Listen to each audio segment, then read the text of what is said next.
India's first 100% AI-generated Gujarati short movie.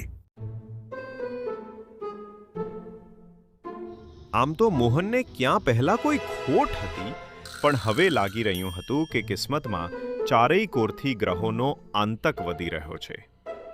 અને આખરે એવો દિવસ આવી ગયો કે મોહન નટવર શેઠના ઘરે એમની જ સામે બેઠેલો છે. હજી 2 જ તો દિવસ થયેલા મોહનને નટવર શેઠ જોડે કામે લાગવાના. નટવર શેઠ 300 થી 400 કરોડ તો રમતા રમતા ઇન્વેસ્ટ કરી શકે એવા, અને સ્વભાવે જોવા જઈએ તો જલ્દી સમજમાં પણ ન આવે. નટવર શેઠે મોહનને મોટા મોટા સપનાઓ દેખાડીને પોતાની સાથે રાખી લીધેલો. મોહન મજબૂરીમાં એવો સમેટાયેલો કે એની પાસે પણ કોઈ રસ્તો નહોતો, એટલે જ તો નટવર શેઠ સાથે હેમખેમ 2 દિવસ કાઢ્યા. કામ શું કર્યું? કાંઈ નહીં, બસ નટવર શેઠની મોટી મોટી વાતો સાંભળવાની. નટવર શેઠ જોડોડે જમાડે તો ખરા, પણ મોહનને વાસણ પણ ઘસાવડાવી દે. અને વધુમાં મોહને નટવર શેઠના 2-3 બેંકના કામ પતાવ્યા. બધેથી પડેલા મોહનને નટવર શેઠના પૈસામાં કે એમની મોટી વાતોમાં કોઈ જ રસ નહોતો. એટલે જ એવા પ્લાનમાં હતો કે બસ આ નટવર શેઠની મીટિંગ બીજા બની બેઠેલા મુરઘા સાથે પૂરી થાય તો હવે હું જલ્દી રજા લઉં. આશા બસ આટલી હતી કે પૈસા કાંઈ આપે કે ન આપે, બસ 2 દિવસ રખડ્યો, એનો પેટ્રોલ ખર્ચ પણ આપી દે તો પણ રાજી રાજી. કારણ કે 2 દિવસ પહેલા નટવર શેઠે મોહનને પોતાના કામકાજમાં સાથે રાખી તો લીધેલો, પણ સેલેરી કેટલી આપશે એવી કોઈ ચોખ્ખાઈ નહોતી કરી. એ 1 થી 2 કલાકમાં જ નટવર શેઠના સ્વભાવને ઓળખી ગયેલો, છતાંય એક નાની આશ સાથે એવું વિચારેલું કે ચાલો 2 દિવસ ભરી તો જોઉં.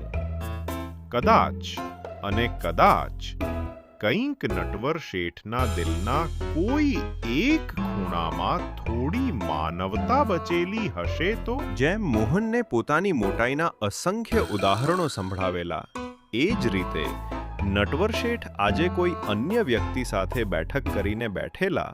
થોડા સમય બાદ આખરે પેલા વ્યક્તિ એ નટવર શેઠથી કંટાળીને રજા લીધી. એટલે મોહન તો એમ સમજો રોકેટનું એન્જિન બસ સ્ટાર્ટ કરીને જ બેઠેલો. સર, મારે જવું પડે એમ છે, એક નાની મીટિંગ છે તો. હા, તું જઈ શકે છે, પણ આવતીકાલે તેને ફોન કરું તો પાછો આવજે. જી સર. તારા 2 દિવસના પેટ્રોલ ભાડાના કેટલા થયા? આવું સાંભળીને મોહનના મનમાં થોડી શાંતિ થઈ. મોહન કાંઈ બોલે એની પહેલા નટવર શેઠ બોલી ઉઠા. 100 રૂપિયા જ થયા હશે ને? આ કરોડોના માલિકના મોઢેથી કોડીના મૂલ્યનું વાક્ય સાંભળીને આખરે મોહને 100 રૂપિયામાં બીજા 100નો વધારો કરીને બોલ્યો, 200 રૂપિયા સર. નટવર શેઠે વોલેટમાંથી 200 રૂપિયાની નોટ કાઢી અને મોહનને પકડાવી દીધી. મોહને પણ જે મળ્યું એ બસ ગમે તે બહાને છૂટો તો થયો એમ સમજીને 200 રૂપિયા લઈને પોતાના પોકેટમાં નાખ્યા.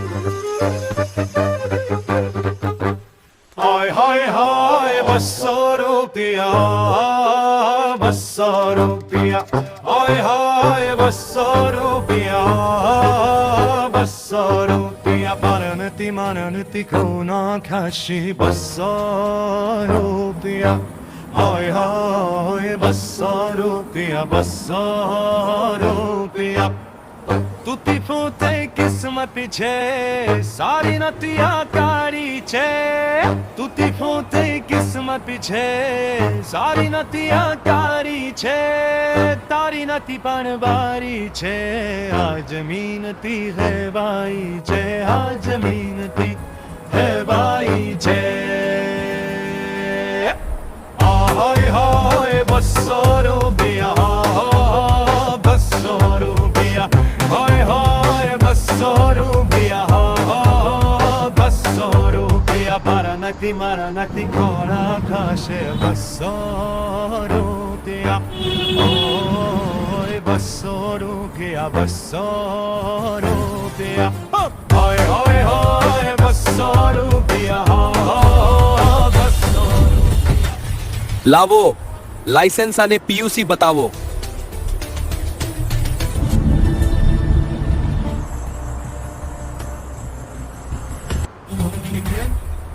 આ તારીખ તો જોવો, 1 મહિના પહેલા જ વેલિડિટી પતી ગઈ છે.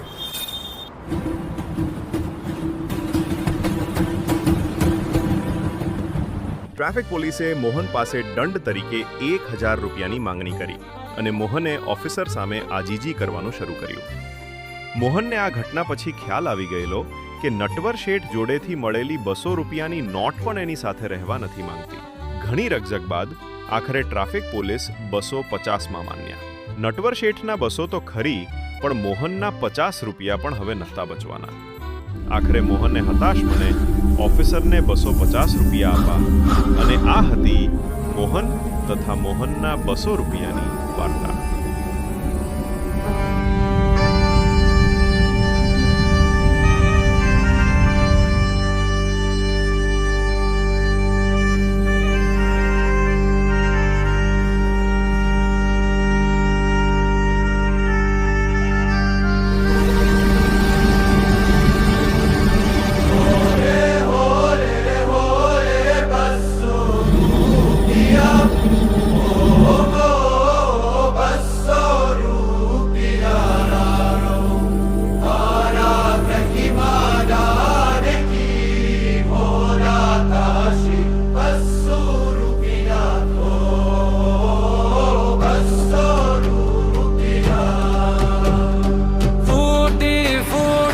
કિસ્મત છે સારી નથિયા